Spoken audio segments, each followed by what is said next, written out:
اسلام کی شہزادیوں، السلام علیکم۔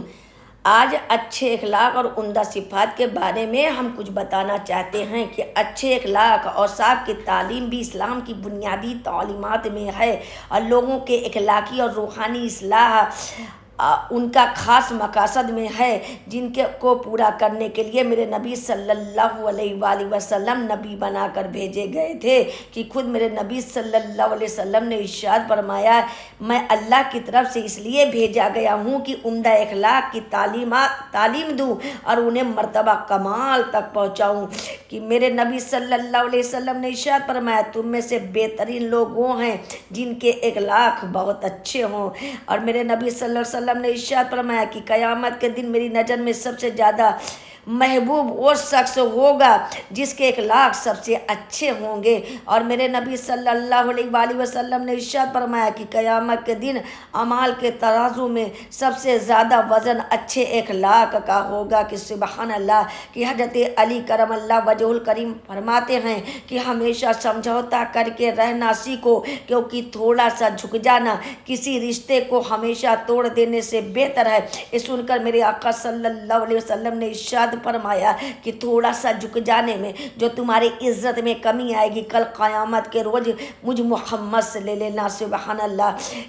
اور ایک روایت میں ہے کہ میرے نبی صلی اللہ علیہ وسلم سے پوچھا گیا کہ وہ کون سی صفت ہے جو انسان کو جنت میں لے جاتی ہے، تو آپ صلی اللہ علیہ وسلم نے ارشاد فرمایا کہ اللہ کا خوف اور اچھے اخلاق۔ اور میرے نبی صلی اللہ علیہ وسلم نے ارشاد فرمایا، اچھے اخلاق والے مومن کو دنوں کے روزے اور راتوں کو قیام یعنی نفل نمازوں کا ثواب ملتا ہے۔ مطلب یہ ہے کہ جس اللہ کے بندے کو ایمان نصیب ہو اور اللہ کے مقرر کیے ہوئے فرض ادا کرتا ہو، زیادہ نفل روزے نہ رکھتا ہو اور رات کو بہت زیادہ نفل نمازیں نہ پڑھتا ہو، مگر اس کے اخلاق اچھے ہوں، تو اللہ تعالیٰ اس کو عمدہ اخلاق کی وجہ سے ان لوگوں کے برابر ثواب دے گا جو صائم النہار اور قائم اللیل ہوں، یعنی دنوں کے روزے رکھنے والے اور راتوں کو نفل نمازیں پڑھنے والے ہوں۔ سبحان اللہ۔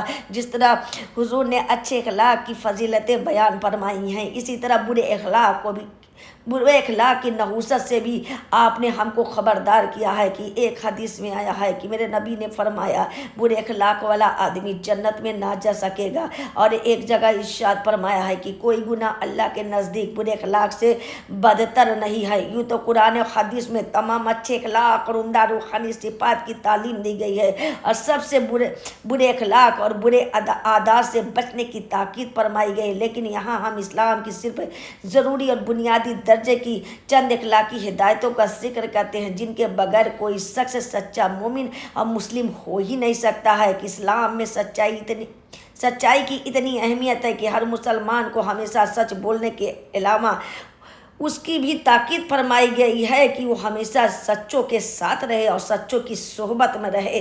کہ قرآن میں اللہ ارشاد فرماتا ہے کہ اے ایمان والو خدا سے ڈرو، اے ایمان والو خدا سے ڈرو اور صرف سچوں کے ساتھ رہو۔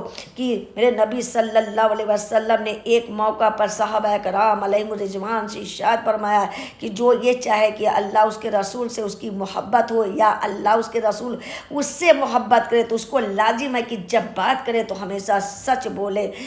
اور میرے نبی صلی اللہ علیہ وآلہ وسلم نے ارشاد فرمایا کہ سچائی اختیار کرو اگرچہ تمہیں اس میں اپنی بربادی اور موت نظر آئے، کیونکہ دراصل نجات اور جو یہ چاہے کہ اللہ رسول سے اس کو محبت ہو یا اللہ رسول اس سے محبت کرے، تو اس کو لازم ہے کہ جب بات کرے تو ہمیشہ سچ بولے۔ میرے نبی نے فرمایا کہ سچائی اختیار کرو اگرچہ تمہیں اس میں اپنی بربادی اور موت نظر آئے، کیونکہ دراصل نجات اور زندگی سچائی میں ہے، اور جھوٹ سے پرہیز کرو اگرچہ بظاہر اس میں نجات اور کامیابی نظر آئے، کیوں جھوٹ کا انجام بربادی اور نامرادی ہے۔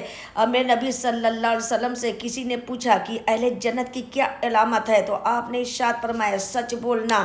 اور اس کے مقابل میں ایک اور حدیث ہے کہ آپ نے فرمایا کہ جھوٹ بولنا منافق کی خاص نشانیوں میں سے ایک نشانی ہے۔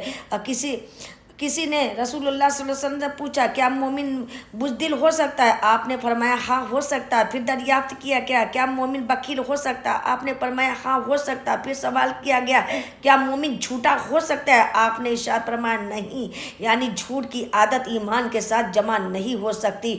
اللہ تعالی ہم سب کو توفیق دے کہ ہمیشہ سچ بولے، تو ہمیشہ کے لیے سچائی اختیار کرے جو نجات دلانے والی ہے، جنت میں پہنچانے والی ہے، اللہ رسول کا محب اور محبوب بنانے والی ہے۔ جھوٹ سے مکمل پرہیز کرے جس کا